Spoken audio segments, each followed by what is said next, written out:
बहराइच में रामगोपाल मिश्रा हत्या मामले में सभी 6 नामजद आरोपी गिरफ्तार। पुलिस ने गुरुवार को 5 आरोपियों को किया गिरफ्तार। बहराइच हिंसा के 2 आरोपी सरफराज और तालीन का एनकाउंटर। नेपाल भागने की कोशिश में थे दोनों आरोपी। एनकाउंटर में तालीन के दाहिने तो सरफराज के बाएं पैर में लगी गोली। इलाज के बाद बहराइच पुलिस ने किया अरेस्ट। एनकाउंटर के बाद दर्द से कराहता सरफराज का वीडियो आया सामने। कहा, कभी गलत काम नहीं करूंगा, बहुत दर्द हो रहा है। आरोपियों के एनकाउंटर से संतुष्ट नहीं है रामगोपाल मिश्रा की पत्नी रोली मिश्रा। कहा, सुनियोजित तरीके से किया गया एनकाउंटर, प्रशासन ने हमें न्याय नहीं दिलाया। सरफराज की बहन रुखसार ने अपने पिता, पति और भाइयों के फर्जी एनकाउंटर में मारे जाने की आशंका जताई। पीएम और सीएम से सुरक्षा की अपील की। एनकाउंटर पर सवाल उठाने वालों को उत्तर प्रदेश डीजीपी का जवाब। दोनों आरोपियों ने पुलिस पर की थी फायरिंग। बहराइच एनकाउंटर पर राजनीति शुरू। अखिलेश यादव ने कहा, नाकामी छिपाने के लिए एनकाउंटर किया। एआईएमआईएम चीफ असदुद्दीन ओवैसी भी उत्तर प्रदेश सरकार पर बरसे। कहा, योगी की ठोक देंगे नीति खतरनाक, प्रदेश में कानून का खुलेआम उड़ रहा है मजाक। यूपी कांग्रेस चीफ अजय राय ने भी एनकाउंटर पर सवाल उठाते हुए कहा, प्रदेश में दंगे और फर्जी एनकाउंटर करवा रही है सरकार। बहराइच एनकाउंटर पर गिरिराज सिंह ने कहा, ऐसे अपराधियों को तो खत्म कर देना चाहिए, वे जिंदा ही हैं, ये काफी है। बहराइच में हुआ दंगा मामले में पुलिस ने अब तक 13 एफआईआर दर्ज की। 57 लोगों की गिरफ्तारी, 10 लोग हिरासत में।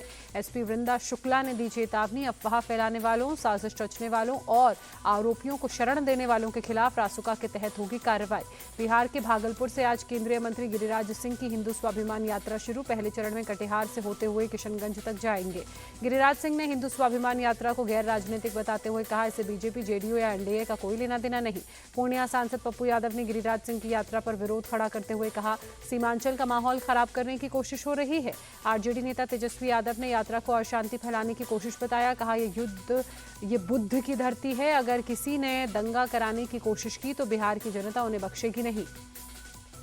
चंडीगढ़ में एनडीए के चीफ मिनिस्टर काउंसिल की मीटिंग में 6 प्रस्ताव रखे गए। पीएम मोदी की अध्यक्षता में बैठक में 17 राज्यों के सीएम शामिल हुए।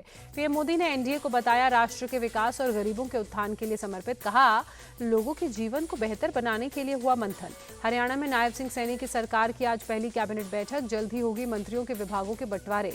नायब सिंह सैनी दूसरी बार हरियाणा के मुख्यमंत्री बने। गुरुवार को 6 कैबिनेट मंत्री समेत 13 मंत्रियों ने कुल शपथ ली। महाविकास अघाड़ी का प्रतिनिधिमंडल आज चुनाव आयोग से मुलाकात करेगा। चुनाव की प्रक्रिया के बारे में दर्ज कराएगा शिकायत। सपा प्रमुख अखिलेश यादव का आज मुंबई दौरा। कहा, महाराष्ट्र में पहले से अधिक सीटें मांगेंगे। सीट शेयरिंग को लेकर मुंबई में एमवीए की बड़ी बैठक। अनिल देशमुख ने कहा, 10% सीटों पर बात फंसी है, जल्द ही सीटें डिक्लेयर कर दी जाएंगी। आईआरएस अधिकारी समीर वानखेड़े धारावी से लड़ सकते हैं विधानसभा का चुनाव। जल्द ही शिवसेना शिंदे गुट में हो सकते हैं शामिल। श्रीनगर में सीएम हाउस में सीएम उमर अब्दुल्ला ने पहली कैबिनेट मीटिंग की। कई मुद्दों पर चर्चा। इंटरनल सर्वे में हार रही थी बीजेपी, इसलिए मिल्कीपुर का चुनाव टाला, सपा चीफ अखिलेश यादव का आरोप। उपचुनाव के लिए सपा ने एक और प्रत्याशी उतारा। मीरापुर विधानसभा सीट से सुंबल राणा को बनाया उम्मीदवार। सपा के दावे का कांग्रेस ने किया खंडन। प्रदेश अध्यक्ष अजय राय ने कहा, उपचुनाव में सीटों पर कोई बात नहीं हुई। हरियाणा कांग्रेस के नेता कैप्टन अजय यादव ने छोड़ी पार्टी। रेवाड़ी से 6 बार विधायक रह चुके हैं। एआईयूडीएफ चीफ बदरुद्दीन अजमल ने दावा कर कहा, नई संसद वक्फ की जमीन पर बनी है। दिल्ली कांग्रेस ने विधानसभा चुनाव का बुगल फूंका। प्रदेश अध्यक्ष देवेंद्र यादव ने दिल्ली वालों आओ दिल्ली चलो अभियान की शुरुआत की। देवेंद्र यादव ने 7 संसदीय क्षेत्र के लिए 7 वैन रवाना की। दिल्ली की जनता से दी जाएगी सलाह। घोषणा पत्र में किया जाएगा शामिल। बिहार में जहरीली शराब पीने से अब तक 25 लोगों की मौत। सीवान में 20 और छपरा में 5 लोगों ने जान गंवाई। देश विरोधी नारे लगाने के आरोपी का बदला सुर। फैजान ने कहा, नशे में लगाया था नारा, अनपढ़ हूं, अब गलती नहीं होगी। न्यूजीलैंड के खिलाफ पहले टेस्ट में टीम इंडिया बल्लेबाजी करती नजर आई और फ्लॉप हुई। टॉस जीतकर बल्लेबाजी करने उतरी भारतीय टीम 46 रन पर ऑल आउट हुई। ऋषभ पंत ने बनाए सबसे ज्यादा 20 रन।